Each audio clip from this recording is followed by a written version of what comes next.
Hey guys, welcome back to yet another episode of Top Billers Toolkit, where me and my twin brother interview top billers from all around the globe to unlock the secrets to their success. Today's guest is Will Woogert. Will is a 550k biller. He's billed that consistently for 5 years in a row, but this year he is gunning for 1 mil. To put it bluntly, guys, Will is absolutely obsessed with his niche. He's spent years sharing his skills and his knowledge with his community, and it's paid off because he is arguably the most well-known and sought-after dev recruiter in Colorado. In today's episode, we're going to be talking about why niching is one of the most powerful things you can do as a recruiter, how to serve your community with endless amounts of value, and play the long game, which is one of the most valuable things you can do as a recruiter. And finally, Will's going to be giving us some tips into his mindset and some software that he uses in order to make his life a lot easier. Will has a great attitude and a great energy, guys. We hope you enjoy this episode, and as usual, grab a cuppa or a glass of wine, depending on when you're listening to this,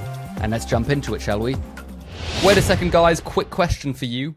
If you could land a new client on LinkedIn in the next couple of weeks, how much would that be worth to you? 20, 30, maybe 40k? Well, we have a pretty crazy offer on right now. If you are a recruitment business owner, then we will work with you for free and write you 2 posts at absolutely no cost. And here's the cool part. Other recruiters that have come through this free trial have managed to win new clients. They've racked up hundreds of thousands of impressions and started conversations with top tier candidates. It's completely risk-free, so you have nothing to lose and everything to gain. If you're interested, the link's in the description below. If not, no worries. We hope you enjoy the podcast. See you later.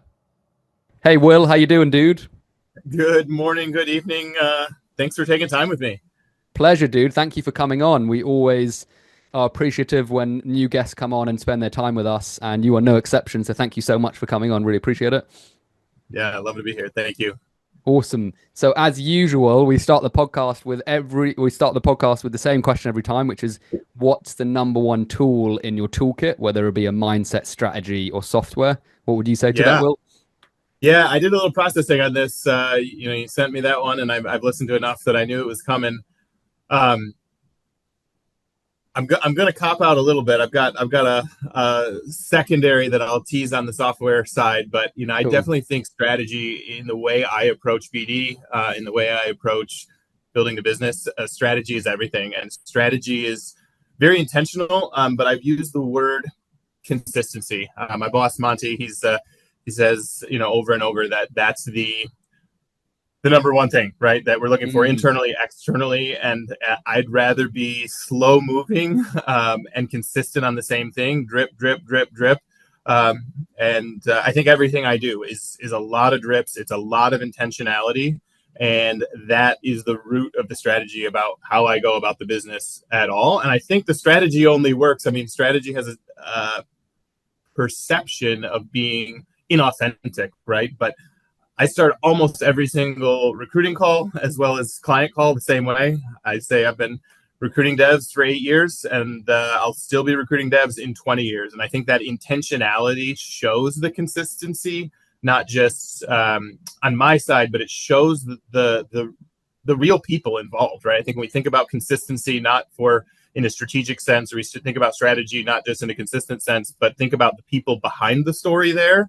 When they know that I'm there for them in 20 years, I mean, it kind of changes the game. It changes the game for me in the way I approach them, and it changes the game, I think, for them in the way that they see me in the market. It's just so non-transactional. Yeah, but consistency, long-term focus, I think that's the root of everything for me. Awesome, dude. And you were going to say a software as the second point? I wanted to drop one that I've been using for 8 years that I don't think many other people use. It's the simplest tool in the world. I've actually seen it change names a couple times. It's called Briskine. It's a Chrome extension that is an automation scripting tool. So control space. I can be sending a LinkedIn message anywhere digitally. I have 30 or 40 templates that it's control space, and those templates go out. So one of them, for example, I love my junior developers. I never place them. No one's paying me a fee for somebody with less than 5 years of experience. But man, those people are the future. And I get 4 or 5 a day that'll send me a message. Hey, I'm struggling. Can you help? Can you help? And with AI and with boot camps in the past, it's tough for those folks. And so 4 or 5 times a day, I hit control space and I send this 2,000 word, very detailed, very Mm. helpful advice to these folks. And that's just one example, but and they're like, wow, thanks for taking the time. This is incredible. I'll look into those resources. Thanks for explaining why you can't help me, but when you can and where to go from here. And it takes me 3 seconds. So Briskine, it's Wow. just the scripting tool, control space, or it pops up really anywhere you would type. You create your own templates. I think you can do 30 templates for free. So totally not game changer software, but one that I think people aren't using a lot, and very, very helpful. That's a great little. So I actually need a software like that, Will. So I'm going to Yeah, me download too. that. So that's a really Yeah. great tip. And what is it called? Briskine, like B. Briskine, Briskine, and it's a Chrome extension. Cool, awesome. And Yeah. are there any other? So you use that software to respond to junior devs. Do you use that software or any frameworks to respond to other people just to speed up the process? Yeah, I have 30 or 40 templates. So, I have follow-up messages with that. I have, HR questions in there. I have a prep document. So, I do call preps with every candidate before and after, but I've got a very detailed, we have a 20-page prep document that preps them for my prep.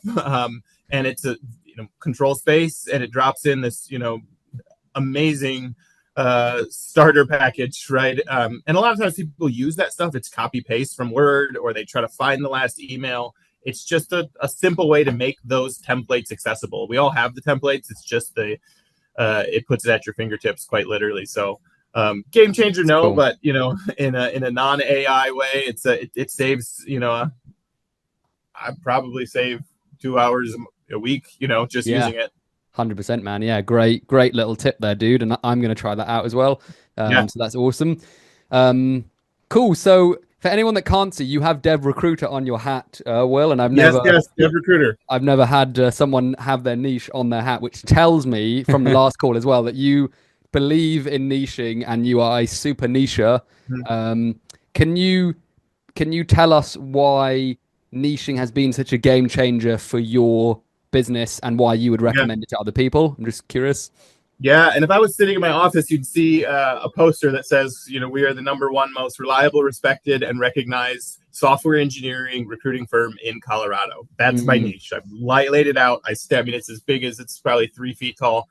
I wrote that down 7.5 years ago. I knew at that time that was the market I wanted to serve, and candidly, I had a manager at that time that let me do some of that, but I was really pushing to do more of it. And he wanted me to kind of, work over here and work over there. And I was good at working over here, working over there, but it clicked pretty hard, pretty early that if I serve this market, I really take care of these people, it's going to come back around, right? Almost. I saw it early, and I dove in hard. And, again, we could say it's a strategy. It is a strategy, but it is really an authentic way of approaching the market. And I wanted to find an opportunity to share just like how impactful this is. And we can talk about this later as we dive into my whole BD strategy, if you will. But just this past week, I'm going to share 5 different things that hit that I think help you understand how niche I am. Dev Recruiter, it's everywhere. I go to the meetups, I do the things. In the past week, I've been invited to a whiskey night with CTOs. No recruiters go to that. I got invited to that. I got invited to a baby shower for a tech recruiter at a someone I care deeply about and didn't know before, got to know through the business. I got invited to a music album launch for a head of a DevOps, right? He's got his passion, and he's like, I'm launching my album. Can you come? I got invited. Not invited. Someone else told me. She's a startup founder, and she's like, working with you, Will, is on my vision board. I ran into another guy, and we can talk, a little tactic. I send a lot of LinkedIn videos, and I ran into a guy at church. She's like, you're Will Wiegert, the bald recruiter guy, aren't you? I saw your video today, and I've seen this guy, 10 times, sent him a LinkedIn video. Like, that's 5 things in the last week that I'm so deep in the niche, like, I don't think I was talking to my wife about this, and she's like, Will, this is like inner circle. I think that, if I'm gonna title the pod here, like, or title my strategy, it's like, ultimately you want to be in these people's inner circle. It's not just niching it for the sake of niching. It's these people are my friends. These people are people I care deeply about, and I want to help them over the next 20 years grow in their careers, sometimes as a candidate, sometimes as a client, sometimes going to their baby shower. Mm. It hits hard, and it gets easier though, right? I'm 8 years in. Yeah, I'm still grinding, but I do expect in 10 years, I might be doing a little less grinding. Cool, man. Yeah, it's insane how as you say, how deep you are into your niche and people's inner circles. And remember when we spoke on the intro call, Will, you actively did some interesting things to gain access to the inner circle. Of course, it Mm-hmm. comes from being personable, speaking to people, just being a nice guy. Yeah. That goes without Yeah. saying. But I remember you mentioning two things, which was being very active on online communities, and the other Yeah. one was you have a round table or you have an event. I forgot what you called it. I'm so Yeah. sorry, my No, ignorance. great. But can you just talk about those two things and anything else I Yeah. missed Hopefully around? you all can kind of visualize this. But I would say it's overspoken in the industry, but you have to have a niche first, right? Mm, None of this works if you're not serving the same market drip, drip, drip consistently over time. But once you are locked in on who you're trying to serve, I do have kind of a threefold strategy, actually. And I do believe that 1 + 1 + 1 equals 3 here. And so the one that people talk about a lot is direct outreach, right? We're talking about phone mm, calls and emails. We're talking about do more work, tell them you do the business, and they'll come to you. I do that too, of course. mm, But the two kind of behind the scenes things that I think exponentially make that work is what I call, I mean, it's face-to-face marketing and it's digital marketing, right? And mm, so the one thing that happened 7.5 years ago, I joined a Slack group. It's called Denver Devs. It doesn't exist anymore. 10,000 developers in Denver. And I chatted them all the time. I never once asked for business. I found ways to add value to that group. When they're asking, what the heck is going on with these recruiters? I would explain it to them. When people ask about salary or how to negotiate, I would help with that. And I mm, became a pillar of that community. Again, a community that historically doesn't like recruiters. And I mm, think a lot of people don't like recruiters, right? We're pushy. We do all the direct outreach. We're spam. But when I made that call, and when I make that call, a lot of them now recognize me, right? They know who I am. I'm the baldest dev recruiter in Denver, and I've been in their communities. I figured out where they hang out digitally, literally. So a lot of it's the digital side. It was a Slack group, and I found 6 or 7 other ways to get in. I live a lot on LinkedIn, kind of build my own network there.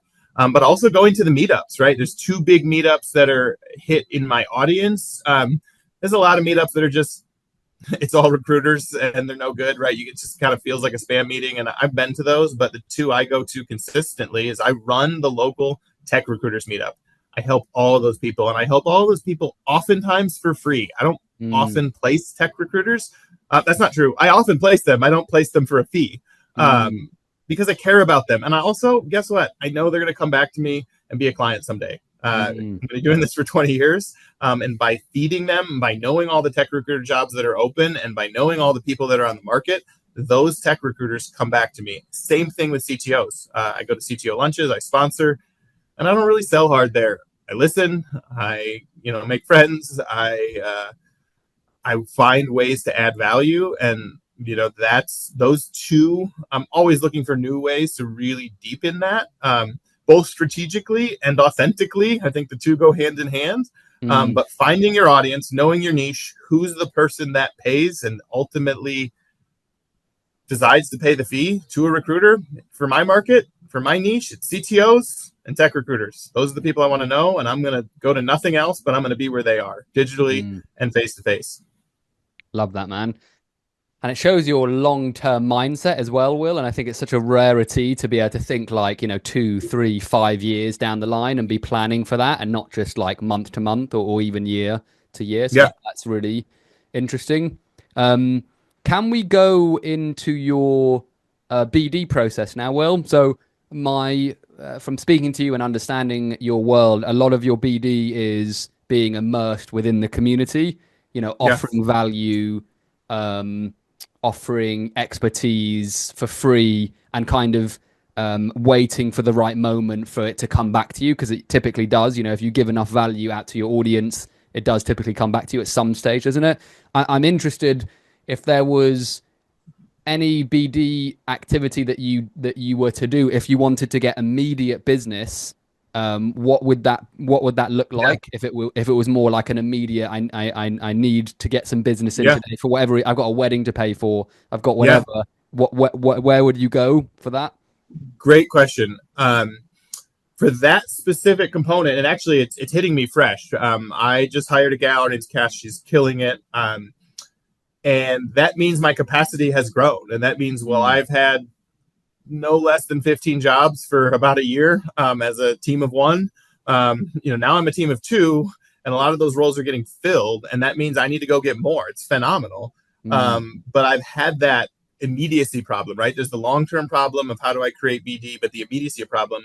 And I'll be the first to admit I don't do it well, but it's the strategy that I consistently go back to when I need short term. I call it ABC marketing. So 52 weeks in the year, 26 letters in the alphabet. My concept is I want to, and I don't really blur the lines a lot between clients and candidates. They're just people, and people, I help them grow in their careers, right? Sometimes as a client, sometimes as a candidate. But those people, if I can find a touch point twice a year, do all the A's this week, all the B's next week, everybody that starts with C the week after, that means every single person in my network, and we're on Bullhorn. I just literally go through the alphabet. It's not uber complicated. I don't use, pins and, fake outreach. Like it's usually a call. It's, hey, Sam, how you been? How's your kiddo?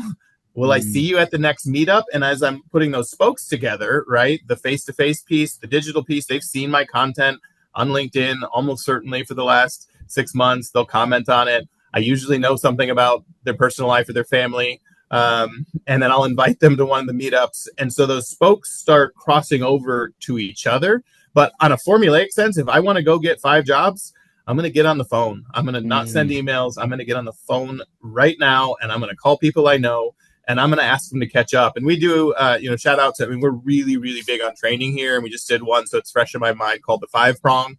When we're talking to somebody, we're not just trying to get a singular transaction. We're trying to get, either a job order or a job order lead, or a candidate lead, or market information. And that market information, that 5th spoke, it helps me know about the clients, who's moving, who's laying people off, who's growing, who has bad managers, what's the vibe in my small niche. And so a lot of these catch-up calls, they are strategic. I care about the people, but I will start very soft. I'll start, how you been?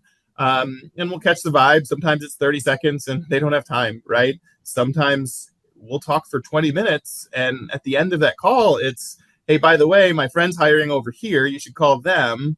And also, by the way, we're going to be hiring in 3 months, but I might be looking because of X, right? There's 3 different, I got a candidate there, I got a job order lead, and I got maybe a job order. And then, scripting things out. One of that's, I'll often ask, we talk about the MPC, often if I'm deep in that call, I'll say, look, I know you're not looking, I know you're not using recruiters right now. Is there someone that would be so hard for you to find that you would want to hear about them if I came across them? And because I'm talking to these people all the time, I'll make some placements like that, right? If you find unicorn who has XYZ skills that nobody else has, I don't care if HR has an agreement or not, we'll pay a fee for that person. And it's that knowledge of the market, and asking that question, deep in a relationship-driven conversation, that drives a lot. Love that. And just to clarify, Will, are the calls that you were or are making, are they typically cold, or are they people that have seen you either digitally or in face-to-face meetings? All of the above. So if I'm trying to go get a new job order, a new client to work on today, I'm going to call the people that I know me first, right? I mean, there's at this point, you start with 0. You're starting a new niche. A lot of people listening to this probably, are still trying to define their niche. So some of that is cold, but every week, I have 1 today, and I have 2 tomorrow, and I have 4 the next week, and I have 8. And then, my list right now is probably 3,000 people that I know would know me and know who I am. And so it gets easier as you're deep in the niche. That said, I'm doing a lot of cold outreach as well. I mean, my 3-spoke strategy is the ABC. It's MPC, right? Have a baller candidate that you're reaching out saying, I have this exceptional person. And that person has pre-cleared with me that I can market them. And then the third, I call it CCC, keep my C's going, cold call campaign. And a lot of that is very organic, authentic to my tiny niche market, saying, you and I don't know each other. I'm actually kind of shocked we don't know each other. Are you going to be at the next CTO lunches? Will I see you at the recruiter meetup? I do this. I don't even need your business today. I'm slammed. How can I become the person that you do call when you are looking for a recruiter? It's so organic. So yeah, lots of cold call. And honestly, I mean, in a world of AI where everybody's saying 2,000 messages, let's automate everything, I'm going back to the phones. I'll shout out to, my favorite trainers. We're big on training. Danny Cahill, he's got some phenomenal stuff there. I work with him pretty closely, and if you know Peter Lefkowitz, kind of OG trainer, but Peter and the Morgan method is deep rooted, and that's a cold call methodology, and a very organic one at its roots. So very different kinds of trainers, but two folks that have really been impactful in how I go about that, and I think it's with authenticity. And coming back to your question, absolutely cold. I think it's the best way. I've got to ask now, Will. So because I'm all for training and development, it sounds like you're big into it as well. You mentioned 2 cold callers here.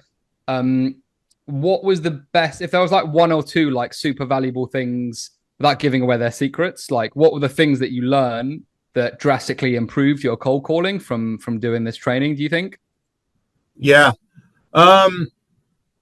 Peter Lefkowitz is a system, right? And I would say I did a week-long training, and I think it's a 3-day training, and I've done it 3 times, right? I mean, it's so embedded in our firm's root system. So it's hard to say like a specific thing, but I'd say that if I can summarize what he does exceptionally well, is really understanding the roots of someone's problem. So I think many recruiters approach candidates, especially in I have job, you have resume, do they match? You can make money on that, but you don't build an organic, repeatable system doing that. And what Peter will really pushes and is encouraged and is built into my very blood now is you need to understand someone's true pain points before you ever talk to them about a job, before you ever start the process of pitching anything. You need to understand why they're looking. So I'd say that's kind of the one big takeaway I've got from Peter. If I'm trying to summarize it, Danny's he's brilliant. And I'm always watching his videos and, this new tactic on this, new strategy on that. But I'd say a root of what he's taught me on the cold calling side. One is you just have to do it. I think that and you have to do it consistently. That's been a consistent reminder that he's pushed back on me is, it's not about doing 100 calls today or 200 tomorrow. It's about, did you do 20 today? Did you do 20 tomorrow and 20 the next day and 20 the next day? That drip is so much more impactful, I think, internally and externally than these highs and lows. So that's been huge with Danny's how to go about it. Lots more he's given me there, but I'd say those are, if I'm going to try to highlight those are probably the 2 big ones. Yeah, super valuable. So pain and I guess consistency, which makes perfect sense. I think we've heard that from other like amazing cold callers as well in terms of those areas, which is very cool. I just wanted to go back, Will, because I noticed something you said when you were kind of just mock playing a cold call that you would do to your network. You said, I don't need the business right today, I'm slammed. That little thing is actually quite powerful because a lot of cold callers go in like wanting immediate business, but by saying that, you're kind of putting them off in a positive mindset. We're like, oh, okay, he's slammed. He doesn't need business today anyway, so he's probably not going to ask me for a role. I just like that little saying. I think that's quite powerful. Taking the pressure off, right? I think, and I do that when I cold call a candidate too. I'm not insinuating you're looking for a new job right now. That's what, if you call, you're like, I have job, and they go, I'm not looking. Call's over. There's nothing to do. But if you take that objection away from the beginning. I'm not insinuating you're looking for a job right now, but if I had something that was better than your current situation, would you want to hear about it? I'm the guy in the space. I'm the number one here. So I'm going to know when it comes along, right? And so on the candidate side, it works very well too, because it's not tactical. It takes the pressure off, and it allows for an open-ended call that I don't need anything. Yeah, maybe I placed you today. Even when I have the perfect role, I won't talk about it. I won't talk about it until 20, 25 minutes into the call, very intentionally, because if I do, I'm going to just hear what I want to hear instead of hear what's really at the root of their issue. And if I can't diagnose the problem that is at the root of their trajectory and pain points and why they're looking and what they love, I'm not saying every role I have is perfect. Oftentimes they're not, but I may go in with one role in mind and leave with 0 roles, or leave with 3 totally different roles. It happens regularly because I'm so niche. I have enough going on. And I mean, I made a placement the other day, right? It was an Elixir dev, and it was an Elixir contract. And I mean, candidly, it's another example of the niche. I was referred to this company. Elixir is pretty, I don't place a lot of that. I have done a few, and I was referred to the candidate in the same week. It was like the stars aligned. Like, I did nothing for that. It was a no-brainer. 2 things dropped in my lap, and I said, you guys to chat, and I never introduced anybody else. Big fee is coming out of that. The candidate's thrilled. The client's thrilled. But it's because of that authentic, I knew it. I had listened to the client, what they wanted, and I listened deeply to the candidate, what they wanted, without having either in mind. And then it was like that. It was like, these people want the same thing, even though for that instance, the candidate wasn't looking yet, nor was the client. They said this might be coming soon. It was, and I was like, yeah, I'm a month early, but you guys got to talk. And a week later, they partnered, right? So that's cool. Just awesome, yet another example.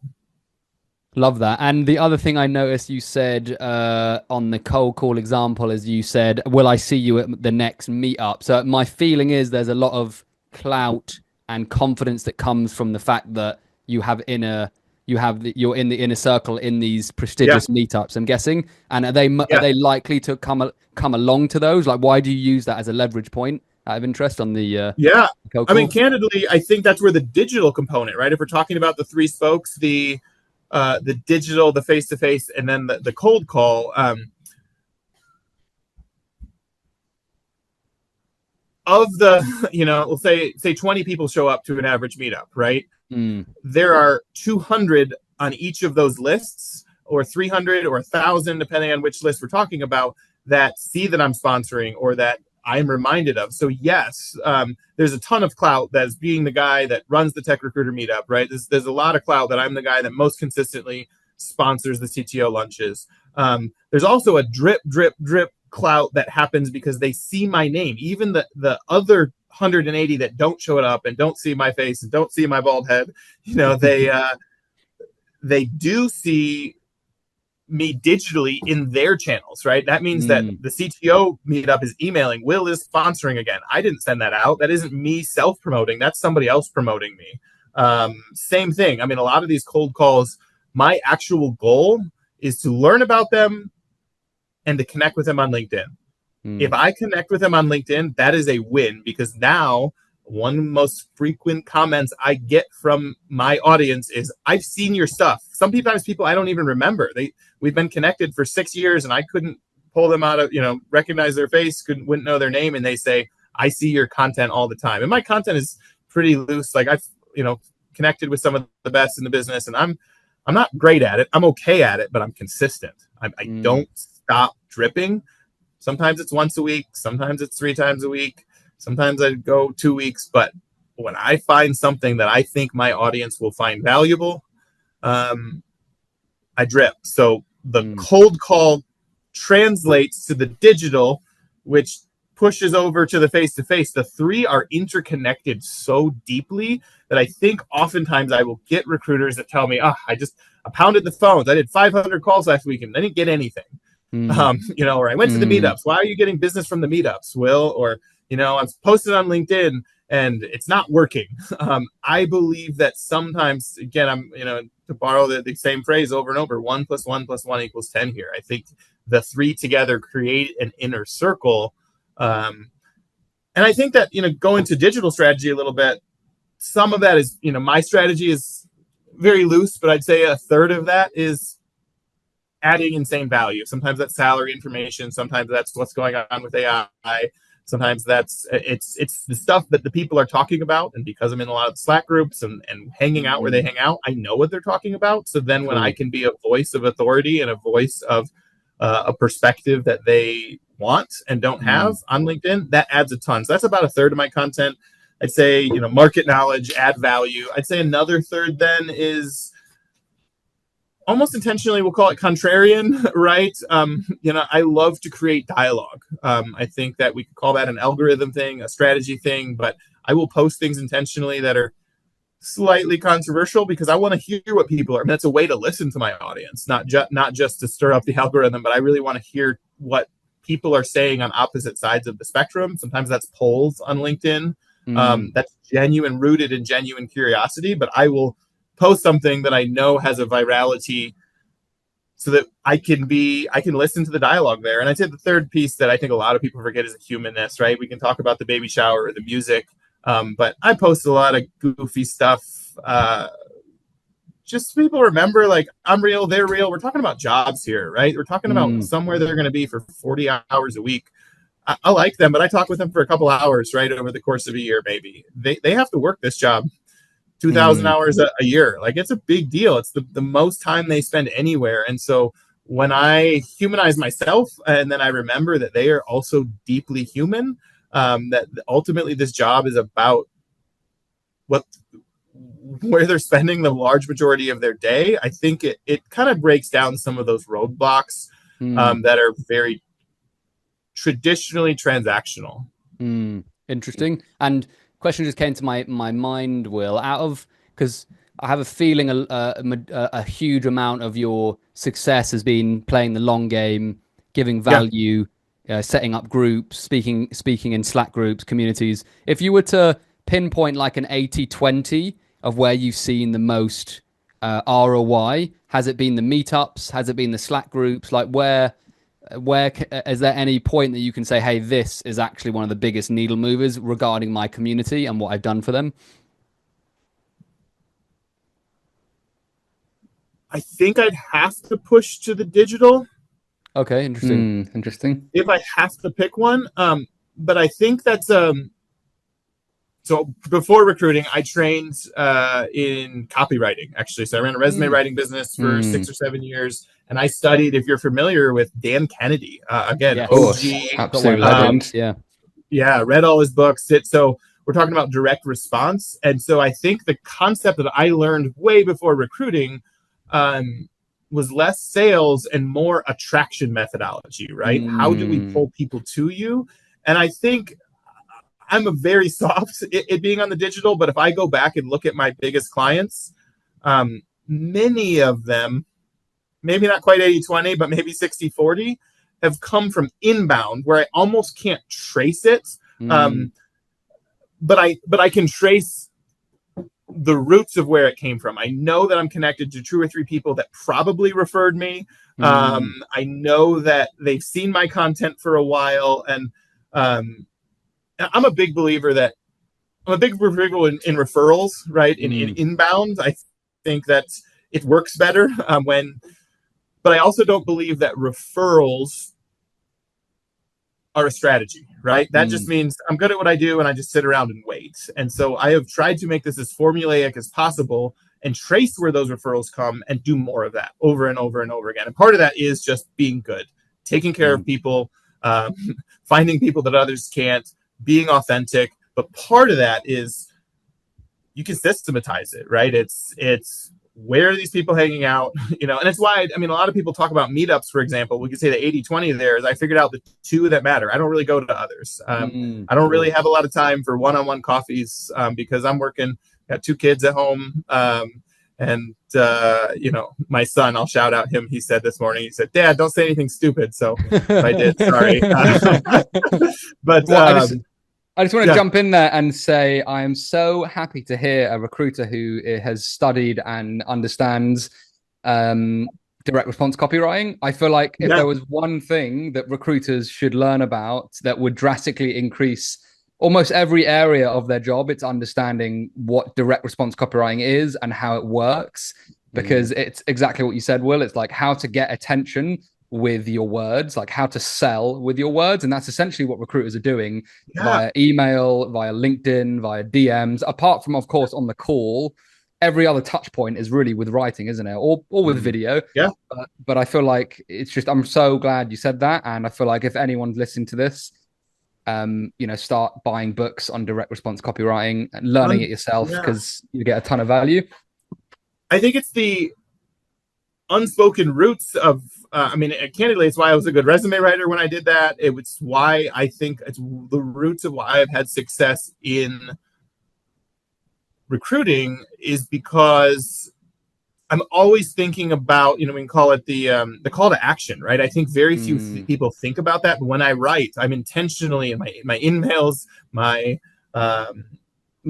cold call outreach, my call to action is let's connect on LinkedIn, right? When I'm on LinkedIn, I'm trying to get a little bit more information from folks or have them post. When I'm on the face-to-face, it's pushing to set up, occasionally that the very rare one-on-one meeting, or it's pushing a client visit or pushing to connect on LinkedIn, but looking for some call to action at every time. This isn't just this abstract, I float around in the market and hope stuff comes to me. That's not a strategy.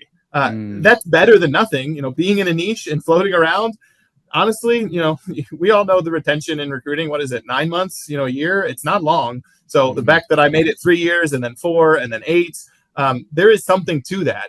But I think it's why my growth has been starting to be a little, closer to exponential, is because I'm very, very deliberate about direct response, which is the roots of copywriting, right? So it's in copy, but it's also in all 3 spokes. Really Interesting. Love that. Cool. I think we've covered everything on the list that I've got in front of me, Will, and I can't believe 40 minutes have just flashed by. Is there any final points that we haven't spoken about that you would like to end the pod on, dude? I think I'll just say to keep emphasizing that folks continue learning. That's listening to podcasts like this, right? Maybe hopefully there's one nugget here and there's another nugget in the next one, right? It's jumping into folks like Danny Cahill's content and just soaking it up. I think that the consistency, the same way that I am consistent in my outbound strategy, I believe so deeply in the consistency of how I am learning and evolving. We'll see if I hit the million. I'm, right there this year. But in the end, I don't want to say I don't care. I do care. I deeply want to hit it, and it's a passionate goal, but I'm going to hit it at some point because of the consistency of learning and getting better and better. I'm going to be a little bit better next year. So I just want to encourage folks, go back to the roots here, consistency with your niche, consistency in the way you're growing, consistency in the way you're learning. It's atomic habits, right?